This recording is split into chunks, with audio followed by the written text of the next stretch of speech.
उसने हम्म। कहा कि संदेशवाहक को लगता है कि 72 हूरें दिखेंगी, वो भी वर्जिन जन्नत में। असलियत में वो कहीं और से होकर आए थे। ये शर्मिष्ठा का ये पॉइंट है वायरल वीडियो का। तो मैं जानना हम्म। चाहता हूँ, जन्नत का कॉन्सेप्ट क्या है? 72 हूरें का जो है ये कॉन्सेप्ट क्या है?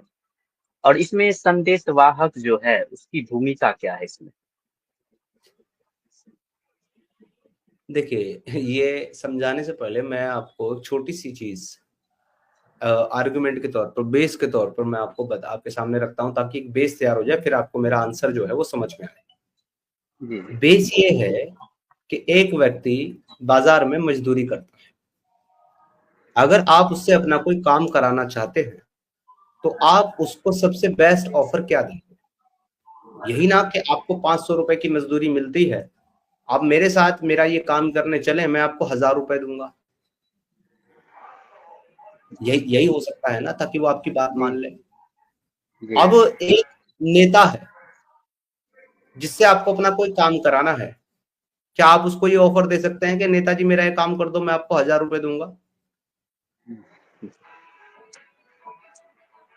अब एक पुलिस अधिकारी, आप उससे अपना कोई काम कराना चाहते हैं, तो क्या आप उसको ये ऑफर देंगे कि आप मेरा ये काम कर दो, मैं आपको 1000 रुपए दूंगा? कारण क्या है? कारण यह है कि जिस व्यक्ति की जैसी मानसिकता है, जिस व्यक्ति का जैसा कार्य है, उसको उसी के अनुसार जब आप उसका फायदा बताएंगे, जब आप उसका जी बेनिफिट दिखाएंगे, तब आप उससे अपना मनोवांछित कार्य करवा सकते हैं। पॉसिबिलिटीज है कि वो आपका काम कर देगा। मोहम्मद साहब ने जी। जब लोगों को इस चीज के ऊपर तैयार किया कि लोग मोहम्मद साहब को ज्वाइन करके काफिरों के साथ जंग लड़ें, जो इस्लाम को एक्सेप्ट नहीं कर रहे हैं, या इस्लाम को अपना मजहब नहीं मान रहे हैं, या जो मोहम्मद की खिलाफत को, मोहम्मद की बादशाहत को तस्लीम नहीं कर रहे हैं, तो उन्होंने उन लोगों को वही लालच, वही ग्रीड दिया जो उनकी मानसिकता थी। यानी कि वो लोग थे लुटेरे किस्म के, पैसे पैसे पैसे के पीछे पागल। वो लोग थे स्त्रियों के पीछे पागल, काम वासना के पीछे पागल। वो लोग थे इन सब अपने मजे अय्याशियों के पीछे पागल। तो मोहम्मद ने उनको कहा कि तुम मेरे साथ जंग करो, मैं पूरी दुनिया की बादशाहत और खिलाफत तुम्हारे कदमों में रख दूंगा। पहला प्रपोजल। दूसरा प्रपोजल, तुम इस्लाम कबूल करो और मेरे साथ अल्लाह के दीन की मदद में मेरे साथ खड़े हो जाओ, अल्लाह के हुक्म को मानो, वार करो, जिहाद करो। मैं तुम्हें खूबसूरत बाल, सुनहरे बालों वाली खूबसूरत लौंडिया दिलाऊंगा, स्लेव दिलाऊंगा।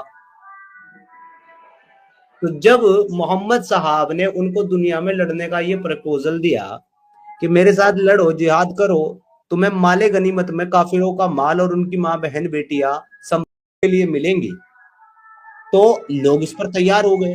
लेकिन अब प्रश्न ये है कि वॉर में पॉसिबिलिटीज तो दोनों होती हैं, कि या तो आप जी जाकर के काफिरों को मार देंगे और फिर आप उनका वो कर सकते हैं, या फिर वो इस तरह की चीजों का उपभोग आप कर सकते हैं जो काफिरों का माल है, उनकी माँ बहन बेटियां हैं। लेकिन अगर आप उस जंग में, उस वॉर में लड़ते हुए मारे गए, तो मरने के बाद आप कैसे उपयोग करोगे उस चीजों का?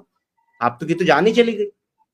तो ऐसी स्थिति में लोग पीछे ना हट जाएं ये सोच करके, तब जाकर के मोहम्मद ने दूसरा प्रपोजल दिया, और वो ये है कि अगर तुम काफिरों के साथ जंग करते हुए लड़के मर भी गए, तो फिर तुमको जन्नत में दाखिल किया जाएगा, और जन्नत में तुमको बहुत खूबसूरत 72 बीवियां मिलेंगी, महल मिलेंगे, शराब दूध की नहरें मिलेंगी, और तुमको जो है अल्लाह ताला जो है वो बहुत सारी नेमतें देगा।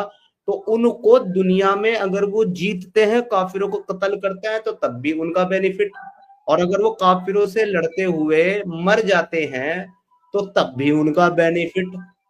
तो अब ये बताइए कि जिनकी मानसिकता ही लूट मार है, माल दौलत है, संभोग है, उपभोग है, दुराचार है, उनको कोई ऐसा प्रपोजल देगा तो वो नहीं मानेंगे? तो बिल्कुल मानेंगे। जी। और उन्होंने माना। लेकिन ये वो लोग थे जिनको कहीं ना कहीं ये भरोसा था कि मोहम्मद अल्लाह का मैसेंजर और रसूल है, लेकिन जो लोग मोहम्मद को मैसेंजर नहीं मान रहे थे, जो लोगों को इस बात पर जो है यकीन नहीं था, भरोसा नहीं था कि मोहम्मद जो कुछ कह रहा है वो अल्लाह की तरफ से आ रहा है और ये बातें सच्ची हैं, तो वो लोग क्लियर डिनाई कर देते थे। अब उन्हीं लोगों के खिलाफ जंग लड़ने का, वॉर लड़ने का हुक्म कुरान दे रहा है। और वॉर लड़ने के लिए अल्लाह जमीन पे तो खुद नहीं आ रहा, ना मोहम्मद आगे खड़ा होकर के खुद लड़ रहा है। उसको ऐसे जी जोम्बियों की फौज चाहिए जो उसके लिए लड़ सके। उनको तैयार करने के लिए ये सारे के सारे लालच, जन्नत और ये सारा का सारा जो भी चीजें हैं वो मोहम्मद ने गढ़ करके उनके सामने रखा। जी जी। तो जिस तरह से मानसिकता बनाई गई और शर्मिष्ठा जो कहा है, वो इस पे क्या फिट बैठती है? क्या आपने सही देखिए कहा? मैंने देखिए मैंने एक्चुअली उनका स्टेटमेंट या वो वीडियो टू बी ऑनेस्ट देखा नहीं है, तो मुझे नहीं पता उन्होंने क्या कहा है, तो जी इसलिए मैं उस पर कोई टिप्पणी नहीं कर सकता हूँ। आपने मुझसे जी जी। 72 औरों के विषय में प्रश्न किया, आपने मुझसे जन्नत के विषय में प्रश्न किया, तो उसके बारे में मैं जानता हूँ, तो मैंने आपको उत्तर किया। अच्छा, ये संदेश वाहक भी जन्नत गए थे ना इस समय में, कुछ ऐसा वर्णन मिला था मुझे पढ़ते वक्त। देखिए उनको जो है ऐसा कहा जाता है, इस्लामिक मान्यताएं हैं कि उनको मेराज का सफर हुआ था, जिसमें एक गधे की शक्ल का एक जानवर आया जिसके पंख थे और उसका इंसान इंसान जैसा चेहरा था। उसके ऊपर जो है बैठे प्यारे रसूल अल्लाह, और बैठ करके जो है वो आसमानों को पार करते हुए पहले एक एक आसमान, फिर दूसरा आसमान, फिर तीसरा, चौथा, पांचवा, छठा, और फिर आखिर में सातवें आसमान के ऊपर अर्श पर पहुंचे जहां अल्लाह तबारक व तआला बैठे हुए थे। उनसे मुलाकात करी, उनसे गलबाइयां करी, उनसे जो है वो मिलाप किया, और उसके बाद में उन्होंने तोहफे के तौर पर, गिफ्ट के तौर पर, कि आप मेरे घर आए हैं मेरे बुलाने पर, तो मैं आपको जो है 50 टाइम की नमाजें भेंट कर रहा हूँ। फिर वापस आए, फिर रास्ते में एक अंबिया ने कहा कि भाई मेरी कौम तो 5 टाइम की नमाज नहीं पढ़ती थी, तुम्हारी कौम 50 की कैसे पड़ेगी, इसको कम करा के आओ, बहुत ज्यादा है। तो बार बार आना जाना लगा रहा और 5-5 करके वो कम होती रही और आखिरकार 5 लेकर दुनिया में आ गए। तो जिस वक्त वो सफर पे गए थे वहां पर उनको बहुत सारी चीजें दिखाई गई, जैसे जन्नत दिखाई गई, जन्नत में लोग क्या क्या उनके मजे हैं, क्या क्या उनको फैसिलिटीज है वो दिखाया गया। फिर जहन्नम दिखाई गई, जहन्नम में क्या क्या यातनाएं हैं, क्या क्या सजा है वो दिखाई गई। उनको अलग अलग जो है चीजों की जो है दीदार कराए गए, अलग अलग नबियों से वो मिले जो उनसे पहले उनकी मानसिकता के नबी ऐसे गुजर चुके हैं, उनके कॉन्सेप्ट वाले, उनसे उन्होंने बातें की। क्योंकि पूरा का पूरा एक सफर जो है वो महराज के तौर पर बताया गया है।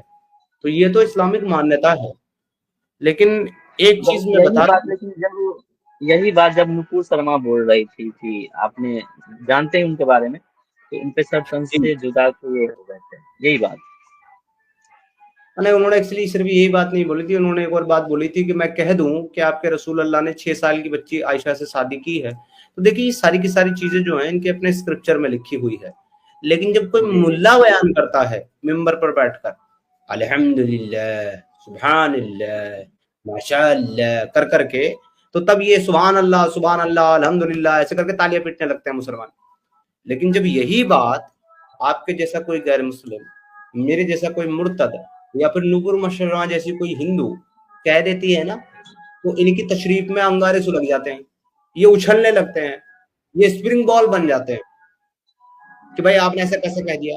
अरे भाई ऐसा इसलिए कह दिया उन्होंने और ऐसा इसलिए हम कह रहे हैं क्योंकि ऐसा आपकी किताबों में, आपकी पुस्तकों में लिखा हुआ है। अगर आप उसको बुरा मानते हैं, अगर आप उसको सुनने से ऑफेंड हो जाते हैं, अगर कोई इसको पढ़कर सुनाए तो आपके मिर्ची लग जाती है, तो फिर ऐसा टेक्स्ट आपने अपनी किताबों में रखा हुआ क्यों है? उसको, उस पन्ने को निकाल करके फेंक दो फाड़ करके, कि हम नहीं मानते बिल्कुल। इसको। आप उसको मानेंगे भी, आप उसका पाठ भी करेंगे, आप उसको प्रैक्टिस भी करेंगे, आप उसको डिफेंड भी करेंगे, आप उसको सही भी मानेंगे, और फिर दूसरा कोई बोलेगा तो आप ऑफेंड भी हो जाएंगे। कितने हिपोक्रेट कौम है ये।